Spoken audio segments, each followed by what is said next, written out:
យូរបំផុតនៃរូបបានមួយខែទៀតញ៉ាំឲ្យឆ្ងាញ់ផឹកឲ្យឆ្អែតទៅរស់នៅជីវិតចុងក្រោយឲ្យបានល្អស៊ឺម៉ងនាងមិនឆ្ងល់ទេថាដោយខ្ញុំនេះសុំទៅស្រឡាញ់នាងដែរឬអត់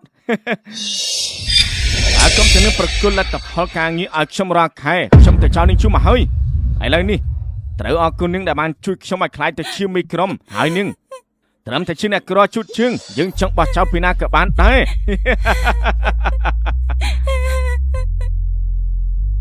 អាប្រុសចង្រៃស៊ូម៉ងម៉ងអញគិតថាយើងល្ងងអីប្រាក់ខែអញបានតែប៉ុណ្្នឹងទេហ៎ហាម៉ាមួយរយៈនេះខ្ញុំឈឺក្បាលខ្លាំងណាស់ខ្ញុំចង់ទុកលុយមួយចំនួនដើម្បីទៅពេទ្យឯងនេះរឿងច្រើនណាស់ពី3ថ្ងៃឈឺនេះពី3ថ្ងៃឈឺនោះគិតតែទៅយកលុយទិញចាំពេទ្យយើងប្រាប់ឯងណាតាប៉ាកំពុងស្ថិតក្នុងវ័យលូតលាស់ឆាប់យកលុយដែលឯងលាក់ទុកមកឲ្យភ្លាមពុំនោះទេយើងមិនលើកលែងឯងឡើយ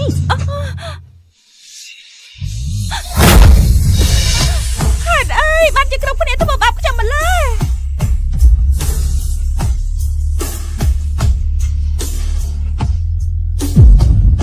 ហេបងស្រីខាងនេះទៅផ្សារលក់ត្រីទៅមកបាធ្វើអីដែរ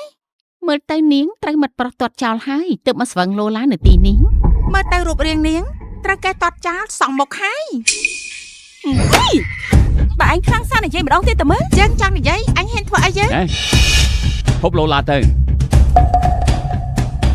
បើនេះហ៊ានតែបង្ករឿងទៀតណាខ្ញុំនឹងហៅសន្តិសុខឲ្យអូសនាងចេញទៅហើយលោកចាំតែមើលទៅ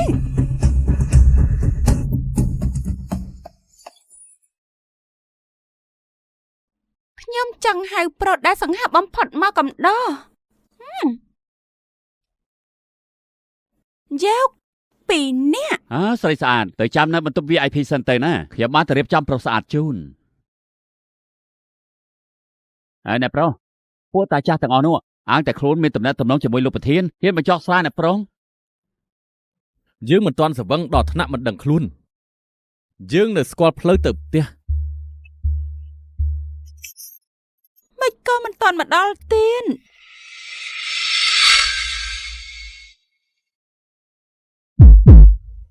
ក្រែងខ្ញុំហៅមកពីអ្នកមែនទេមិនក៏មកតែមួយ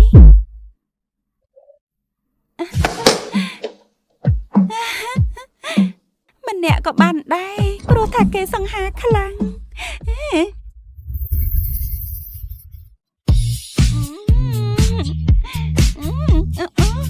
ចូលច្រឡំបន្ទប់ហើយសុំទោសមកវិញលុយពីបានខ្ញុំបានឲ្យរួចហើយលោកហ៊ានកិច្ចវែកពីខ្ញុំផងដែលយល់សពទៅផ្លែឈើដែរបង្ខំបេះរសជាតិពិតជាផ្អែម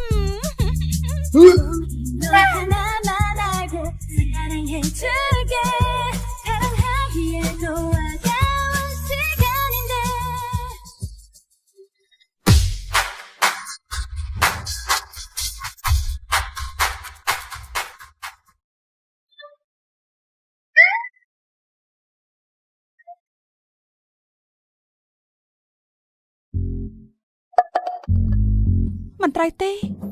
ហេតុអីខ្ញុំត្រូវរុនច្បាស់ណាស់ខ្ញុំបានចាយលុយរួយហើយមានអារម្មណ៍ដូចខ្លួនឯងបង្ខំចាប់ក្មេងប្រុសស្អាតស្អំ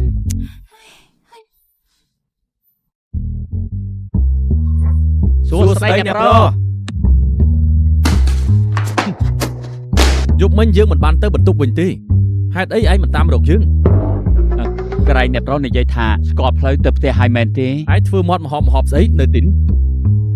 ខ្ញុំគិតថាអ្នកប្រុសចង់រត់គេចពីតាចាស់នោះទើបខ្ញុំចេញទៅហើយមិនត្រឡប់មកវិញអ្នកណាទៅដឹងថាអ្នកប្រុសត្រូវស្រីប្រមឹកនោះណែអាយយើងពើមានឯងរឿងនេះដាច់ខាតហាមអ្នកក្រៅដឹងនៅមានទៀតទោះជាត្រូវក្លាប់ក្រុងទាំងមូលក៏ត្រូវរកស្រីវ៉ែនតានោះឲ្យឃើញដែរស្រីវ៉ែនតា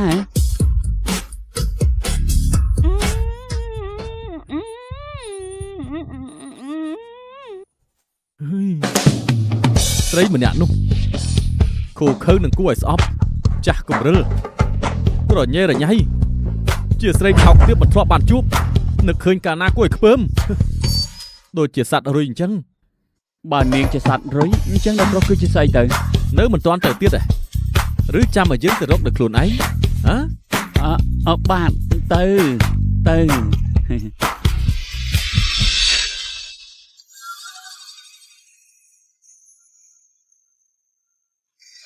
អាឡូ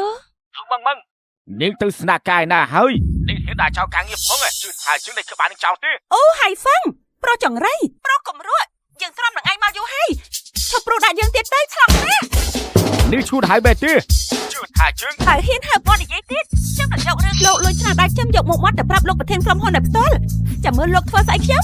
នាងកុំចិត្តតែនិយាយតែផ្ដាស់អី ថ្ងៃនេះខ្ញុំដាក់ច្បាប់ប៉ុណ្ណឹងបានណានៅមានទៀតប្រាក់ខែមក100ចុងសប្តាហ៍ដែលខ្ញុំមិនតាន់បានថាពេលឲ្យខ្ញុំឃ្លានពុំនោះទេខ្ញុំនឹងដាក់ពាក្យប្តឹងទៅក្រសួងការងារហើយ ណែ ហើយធូរចិត្តណា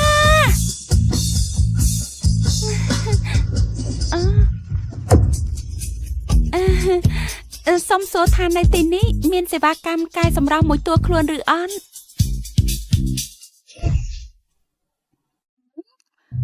ប្អូនស្រី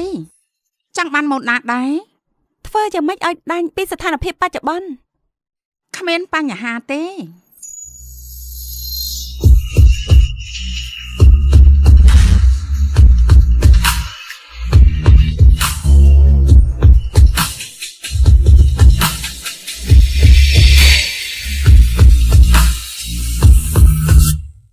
ជប់ឡាន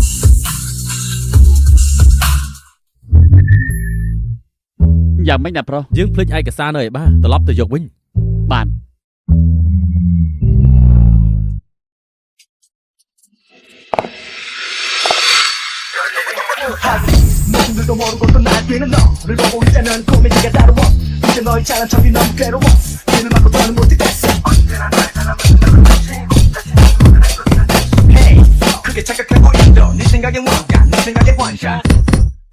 ក្រុមហ៊ុនជឹងមានបុគ្គលិកស្រីស្អាតអញ្ចឹងតាំងពីកាល រឹកពីថ្លៃធ្នូតំណោជាបុគ្គលិកមកពីក្រុមហ៊ុនផ្សេងដូចកញ្ញា CEO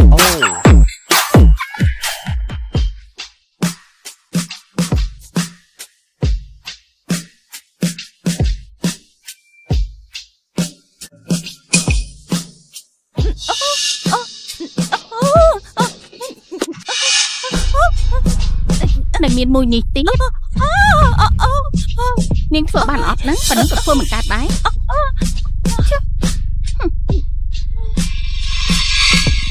រាល់ការឈឺចាប់និងភាពផិតភ័យកើតមានដោយសារគិតថាខ្លួនមានថ្ងៃស្អែករាប់មិនអស់បើសិននេះជាព្រំលិខិតកំណត់ឲ្យខ្ញុំរស់បានតែមួយខែទៀត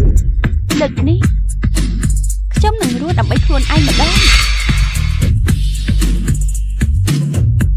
សុំម៉ងគិតថាតាំងខ្លួនបន្តិចនឹងធ្វើឲ្យបងឆិនឆាប់ចាប់អារម្មណ៍ហើយហ៎បងឆិនក៏ថាហើយគ្រាន់តែឃើញអញក៏ខ្ពើមដែរនេះជាសម័យអីទៅហើយនៅលេងល្បែងដណ្ដើមប្រុសទៀតខំហៅគេបងប្រុសរាល់ថ្ងៃមិនដាច់ពីមាត់មិនឃើញតាន់មានកូនឲ្យគេសោះឯងចាំទុកណាប្រុសម្នាក់នេះគ្រាន់ជាសម្រាប់មួយដុំបើឯងចូលចិត្តប្រម៉ូទអេតចៃណាស់អញ្ចឹងឯងយកចុះតែក៏មិននៅទៅផ្លូវយើង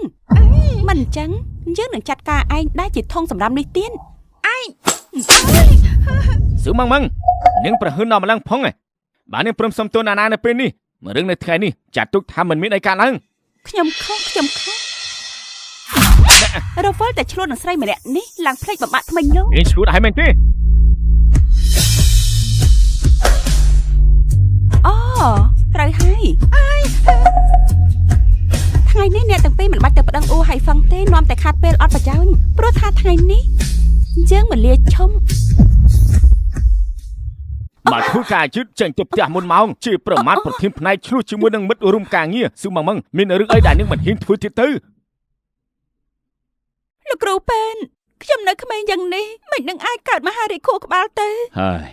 បញ្ហាបង្កមានច្រើនណាស់សម្ពាធការងារគិតច្រើនថប់អារម្មណ៍សុទ្ធតែអាចឥទ្ធិពលអញ្ចឹងទៅបានជាខ្ញុំកើតជំងឺកាចសាហាវនេះគឺដោយសាររាល់ថ្ងៃខ្ញុំត្រូវពោលនរកស៊ីក្បាលអស់នេះធ្វើបានចង់ដឹងណាស់ថាខួរក្បាលឯងមានបញ្ហាឬមួយក៏អត់ល្បិចបែបនេះក៏ហ៊ានជុំមកប្រាដែរគិតថាជើងនេះមិនធន់នឹងក្បាលឯងទេអូយដែលលោកបានតំណែងមួយនេះក៏ដោយសារស៊ីស្នាដៃពីបុគ្គលិកចាំតែស៊ីប៉ែគេសោះហ៊ានក្អេងក្អាងដាក់យើងផងហ៎ប្រាប់ឲ្យដឹងចុះថ្ងៃនេះមិនមែនលោកដេញខ្ញុំចាញ់ទេគឺយើងជាអ្នកមកសុំជប់ធ្វើការណននេះស្រីឈួតអើយយើងប្រមាថជើងផងថ្ងៃនេះជើងនឹងអុយឯងសុងទាំងដើមទាំងការហើយអាប្រុសចង្រៃដោយសារពួកឯងយើងជ្រុះសក់មកច្រើនហើយឥឡូវឯងមកទាញសក់យើងទៀតអូយដាក់អូហើយសក់របស់ខ្ញុំ អញ្ចឹងតើបានជាឯងចូលចិត្តមកបោចសក់របស់គេយ៉ាងនេះតាមពិនឯងចំណែកតែគេមានសក់ហើយឯងជ្រុះសក់ឡើងកំពេចក្បាលទទួលយកការពិតមិនបានទេ ឲ្យសក់មកខ្ញុំវិញបោហើយដេក ប្រធានអូននិយាយថាអ្នកណារើសក់ខ្លាញ់ៗគាត់បាននឹងបានឡើងតម្លៃឡើងប្រាក់ខែ ឡើងតំណែងឡើងប្រាក់ខែ ប្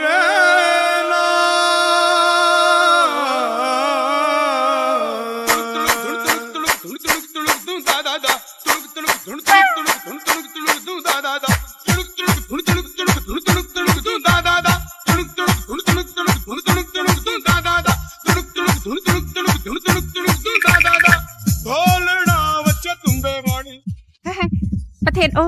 សក់របស់លោក ចេញទៅចេញអាផុតទៅ អូយ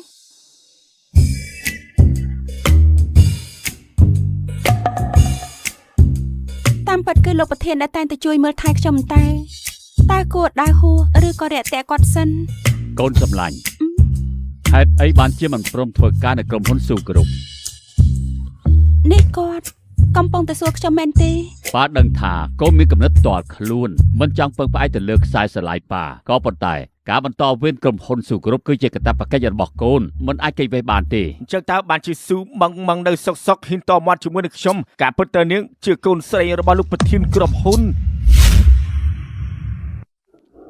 រឿងនេះសម្រាប់យ៉ាងចុះកូនរើតំណែងតាមចិត្តទៅតែត្រូវមកធ្វើការនៅក្រុមហ៊ុនជាដាច់ខាត លោកប្រធាន ហេនាងគឺស៊ូ ស៊ូម៉ងម៉ង ខ្ញុំនៅចាំនាងបានកាលពីមុននាងសម្រេចបាននៅគម្រោងមួយដែលជាគម្រោងគិតថានឹងអាចទៅរួចយ៉ាងម៉េចហើយចុះពេលនេះតំណែងនៅបច្ចុប្បន្នប្រហែលជាឡើងដល់ប្រធានផ្នែកហើយមែនទេ រឿងនេះមិនសំខាន់ទេលោកប្រធានតែក៏អរគុណដែលលោកចងចាំសមិទ្ធផលខ្ញុំ អូ លោកគឺជាមនុស្សដំបងហើយដែលបង្ហាញពីទឹកចិត្តល្អៗដាក់ខ្ញុំជូនពរលោកសុខភាពល្អអាយុវែងមានកូនចៅពេញផ្ទះ អរគុណហើយ លោកប្រធានអូខ្ញុំសើបច្បាស់ហើយប្រធានក្រុមហ៊ុនពិតជារើអ្នកស្នងមរតកឲ្យចូលធ្វើការពិតមែនគ្រាន់តែមិនដឹងថាក្នុងតំណែងអី យ៉ាប់ហើយចប់ស្រេចតែម្ដងហើយលោកប្រធានអ៊ូអើយស៊ូម៉ងម៉ងហេតុអីបានជាយើងនឹកមិនឃើញថាពួកគេតាពីរអ្នកមានតកោស៊ូដូចគ្នាឆាប់ទៅយកពាក្យលាឈប់របស់ស៊ូម៉ងម៉ងមកភ្លាមហើយត្រូវធ្វើតាមលក្ខខណ្ឌនេះគ្រប់យ៉ាង ចា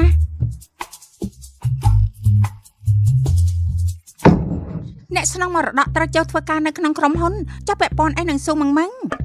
ត្រូវចូលធ្វើការវិញហ៎ច្បាស់ជាស្រីម្នាក់នោះធ្វើឲ្យប្រធានអូទាស់ចិត្តហើយបានជាគាត់ចង់ប្តឹងនាងនៅមុខអ្នកស្នងមរតកដើម្បីកុំឲ្យនាងធ្វើការក្នុងវិស័យនេះតទៅទៀត ស៊ីយិនមកនេះមក3ថ្ងៃទៀតកូនត្រូវទៅធ្វើការនៅក្រុមហ៊ុនហើយ ប៉ាក្រុមហ៊ុនខ្ញុំកំពុងដំណើរការល្អចាំបាច់អីខ្ញុំត្រូវទៅស៊ូគ្រប់ ប៉ាចាស់ណាស់ហើយក្រុមហ៊ុនគង់តែប្រគល់ឲ្យកូនមើលថែកូនចង់ធ្វើជាប្រធានផ្នែកឬមួយនាយកចាត់ការ ប៉ាខ្ញុំមិនចង់អាងឈ្មោះកូនប្រធានក្រុមហ៊ុនចូលកាន់តំណែងធំទេទោះជាខ្ញុំត្រូវធ្វើការនៅស៊ូគ្រប់ក៏ខ្ញុំត្រូវប្រើសមត្ថភាពខ្លួនឯងដើម្បីឡើងតំណែងដែរ ល្អណាស់កូនមានឆន្ទៈមិនឲ្យខូចឈ្មោះជាកូនប្រុសស៊ូចិនហួរ អ្នកប្រុសរកឃើញហើយ រកឃើញស្អីទៅ គឺស្រីម្នាក់នោះ នាងជានរណា ខ្ញុំបានសួរនៅបាហើយបានឮថានាងធ្វើការនៅស៊ូគ្រប់ ក្រុមហ៊ុននេះទៀតហើយមើលទៅយើងមិនបានទេ យ៉ាងឆិនជាណាណាគូស្នេហ៍មានចិត្តក្បត់ខាងប្រុសលួចស្នាដៃការងារគេខាងស្រីលួចប្តីគេពួកគេទាំងពីរសពជាគូនឹងគ្នាណាយ៉ាងឆិនជាណាណាជាណែនាងប្រធានអូខំមេត្តាហៅនាងមកធ្វើការវិញនាងបែរជាមិនដឹងគុណនាងបែរជារំខានគេធ្វើការដែលពួកនាងហៅយើងមកធ្វើការវិញគឺគ្មានអ្វីក្រៅពីចង់ធ្វើបាបយើងដោយធ្លាប់ធ្វើពីមុនទេត្រង់មិនបានដែលឃើញយើងហ៊ានតបតទើបរកឱកាសចង់សងសឹកទោះជានាងដឹងតាវាយ៉ាងម៉េចមនុស្សស្រីដូចជាឯងសំតរស់នៅក្នុងភក់ច្រំមួយជីវិតឯងអាចរកវិធីងើបឡើងមកវិញតែបើយើងរុនច្រានឯងតែបន្តិចនោះនឹងវិនិច្ឆ័យងើបវិញមិនរួចទោះជាយើងត្រូវវិនិច្ឆ័យក៏ត្រូវអូសក្បាលឯងនឹងយ៉ាងឈិនទៅជាមួយយើងដែរស៊ូម៉ងម៉ងនឹងហ៊ានមកធ្វើការទៀតនេះថ្ងៃនេះយើងនឹងទូទាត់បញ្ជីចាស់ជាមួយនាងហើយ បើចង់មានរឿងអញ្ចឹងចូលមកយើងនឹងឲ្យពួកឯងស្ដាយក្រោយដែលហ៊ានធ្វើបាបយើងនឹងកាត់ចោលព្រះហើយយ៉ាងឈិនគួរអាណិតណាគេជួបមនុស្សមិនល្អមែនសង្សារចាស់គេសាហាវមែនត្រូវហើយសំណាងពួក គេបាច់គ្នាតន់មិនអញ្ចឹងទេច្បាស់ជាសយធំអាណិតទេកាលគេលុតចង្គង់អវសុំខ្ញុំប្រកុលស្នាដៃការងារឲ្យតែគេមិនបានថាគួរឲ្យអាណិតផងគេជាមិត្តប្រុសខ្ញុំតែបែរជាអោបកសោបនាងណាណាហើយបោះបង់យើងចោលមិនបានថាយើងកំសត់ផងពេលនេះពួកឯងម្នាក់មកតាំងខ្លួនជាអ្នកមានគុណធម៌ខ្ពង់ខ្ពស់ចោទខ្ញុំជាមនុស្សអាក្រក់មិនគិតថាពួកឯងពុតត្បិតពេកទេហ៎ស៊ូម៉ាំងម៉ាំងថ្ងៃនេះខួរក្បាលនាងចូលទឹកមែនទេមែនហើយត្រូវហើយខួរក្បាលយើងមានបញ្ហាជឿទេថាយើងនឹងឲ្យពួកឯងខ្ទេចមុខទាំងអស់គ្នាហើយទូបងម៉ឹងនេះកំពុងធ្វើអីយើងចង់ធ្វើស្អីក៏បានដែរយ៉ាងឈិនជីដានសុំទូទៅ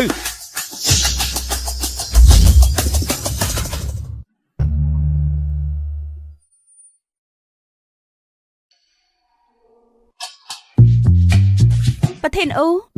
មានរឿងអីក្នុងចិត្តនិយាយត្រង់មកមិនបាច់វែងឆ្ងាយច្រើនទេម៉ឹងពីមុនខ្ញុំឃើញថានាងគឺជាមនុស្សស្ងប់ស្ងាត់ណាស់មិនក៏មូរចាក់នេះណែស្ងប់ស្ងាត់ទេមិនបាច់និយាយពាក្យពីរោះស្ដាប់ម្លឹងទេចង់ថាខ្ញុំកំសាន្តញីតាមែនទេទើបលោកអាចលួចស្នាដៃការងារខ្ញុំរហូតបានឡើងអង្គុយតំណែងអ្នកចាត់ការទូទៅរឿងកន្លងហួតទៅហើយកុំរំលឹកទៀតអីទោះបីជាពេលនេះខ្ញុំកាត់សរសើរភាពក្លាហានរបស់នាងតែចំពោះថ្នាក់ដឹកនាំតើនាងអាចផ្ដល់ការគោរពបន្តិចទៅបានទេកុំថាឡើយលោកជាប្រធានចាត់ការទូទៅទោះលោកឡើងធ្វើដល់ក្រុមហ៊ុននេះទៀតក៏ខ្ញុំមិនខ្លាចលោកដែរពេលនេះនរណាក៏ខ្ញុំមិនខ្លាចដែរនេះជាបាក់ឡនណាស់ក្រុមហ៊ុនពួកយើងត្រូវការបុគ្គលិកដែលហ៊ានប្រឈមមុខនឹងអំណាចដោយគ្មានភាពភ័យខ្លាចដូចជាអ្នកនាងអញ្ចឹង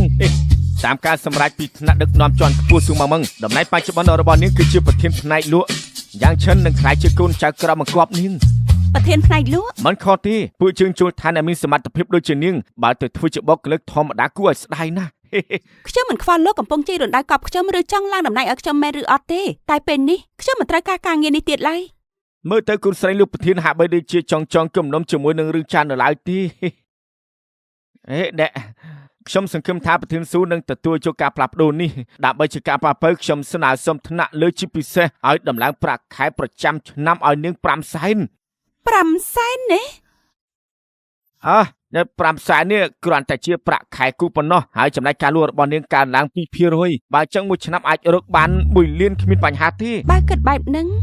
ទោះជាខ្ញុំអាចរកបានតែមួយខែទៀតក៏ដោយក៏អាចរកបានខ្ទង់សែនដែរចំនួននេះល្មមទិញដីមានហុងស៊ុយបញ្ចុះសពខ្ញុំអ្នកនាងម៉ឹងកុំធ្វើជឹកអីបានទេសំដីលោកនិយាយមិញនេះនិយាយម្ដងទៀតទៅខ្ញុំចាំបាច់ត្រូវតែថតទុកធ្វើជាភ័ស្តុតាងធ្វើភ័ស្តុតាងឬមួយនាងចង់ជុកវីដេអូខ្ញុំទៅប្តឹងលោកប្រធានក្រុមហ៊ុនតាមការពិនិត្យលទ្ធផលចាស់របស់នាងឃើញថាមានភាពលេចធ្លោខ្លាំងណាស់បើចឹងហើយខ្ញុំនឹងដំឡើងប្រាក់ខែឲ្យនាងដែលផ្ទាល់ចំនួន2លានស្មើនឹងប្រាក់ខែខ្ញុំប៉ុណ្ណឹងបានហើយនៅ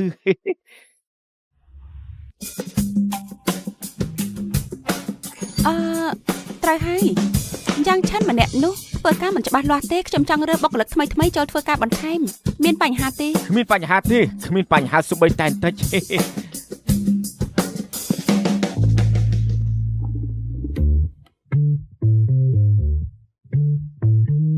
ផ្នែកលោកកំពុងតែរើបុគ្គលិកថ្មីមិននឹកស្មានថាលោកប្រធានបាយជាមកដល់ផ្ទាល់សោះលោកប្រធានខ្វាយខ្វល់ពីបុគ្គលិកពិតមែនបើថាពួកគេមិនមែនជាឪពុកកូននឹងគ្នាអ្នកណាជឿទៅមើលទៅលោកប្រធានមកលើនេះដើម្បីផ្ដល់កម្លាំងចិត្តឲ្យគូស្រីហើយលើល្បីថាអ្នកស្រង់មរតកចូលមកធ្វើជាអ្នកហាត់ការនៅក្នុងក្រុមហ៊ុនមើលទៅជារឿងពិតដែរក្រុមហ៊ុនពួកយើងបរិយានេះមានរឿងចាំអារម្មណ៍ពីខ្ញុំច្រើនមែនខ្ញុំសង្ឃឹមថាគ្រប់គ្នាផ្ដោតទៅលើការងារជាចម្បងកុំរវល់ទៅយកខួរក្បាលទៅគិតពីរឿងអ្នកដទៃពួកខ្ញុំនឹងចងចាំពាក្យទូមានពួកខ្ញុំនឹងចងចាំពាក្យទូមាន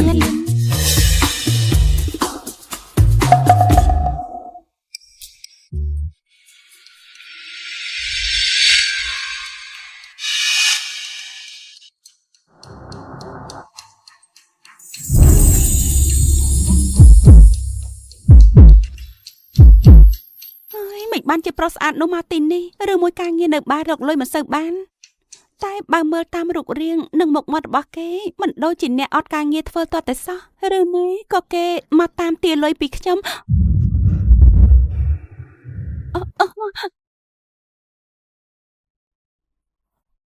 ពួកលោក